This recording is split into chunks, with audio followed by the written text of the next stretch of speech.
क्या आपको लगता है कि पॉलिसी होल्डर्स के लिए इन पर्टिकुलर क्लेम रिजेक्शन से बचने के लिए कोई जरूरी चीजें हैं जो उनके लिए ध्यान में रखना काफी हद तक जरूरी है? अगर हाँ तो बताएं कौन सी वो बातें हैं जिसे सबसे ज्यादा ध्यान में रखना है।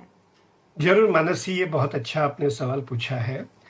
कई बार ये देखा गया है कि जो आदमी इंश्योरेंस लेता है वो अपने बीवी से या फैमिली से उसको छुपा के रखता है। उनको मालूम ही नहीं होता है कि ये बीमा है इनके पास। वो पॉलिसी भी कहीं रख देते हैं, बताते भी नहीं घर में। तो सबसे जरूरी ये है कि जब आप बीमा ले रहे हो तो हमारे नॉमिनी जो है, हमारे फैमिली मेंबर्स जो है, उनको बताएं कि ये मैंने इस प्रकार की पॉलिसी ली है, इसमें ये टर्म्स एंड कंडीशंस है, इसमें ये चीजें इंक्लूडेड है। ये बताना जरूरी है क्योंकि जब इसकी जरूरत आएगी पैसे की, तब फैमिली मेंबर्स को ये मालूम होना चाहिए। हमने हम जब एक्टिव इंश्योरेंस कंपनी में काम कर रहे थे तो हमने कई केसेस देखे हैं कि विडोज आती थी ऐसे ही 6-7 महीने बाद, 1 साल बाद, 2 साल बाद, और कहती थी कि मुझे कबर्ड में नीचे कहीं ये पॉलिसी मिली, तो क्या इसका कोई पेएबल है क्या?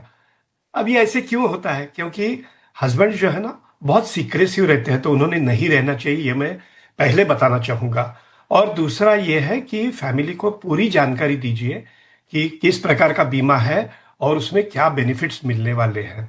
अवेयरनेस और एजुकेशन की भी जरूरत है, not only to the family members, खुद को भी ये जरूरी होना चाहिए कि मेरे पॉलिसी में कौन से टर्म्स एंड कंडीशंस में मुझे पेमेंट मिलने वाला है।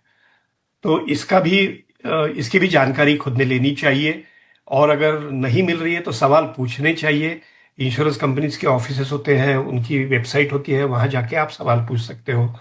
मगर ये ऐसी स्थिति नहीं होनी चाहिए कि पॉलिसी है यही मालूम नहीं है, 6-7 साल बाद कहीं क्रेडिट कार्ड दिख गया तो अरे इस पे है क्या, तो दिख रहा है तो फिर जाएंगे, चलो मिलता है क्या, कुछ देखते हैं। ये नहीं होना चाहिए। ये बहुत मुझे लगता है लैक ऑफ अवेयरनेस है, और इसके लिए जो बीमा धारक है वही जिम्मेदार है पूर्णतया।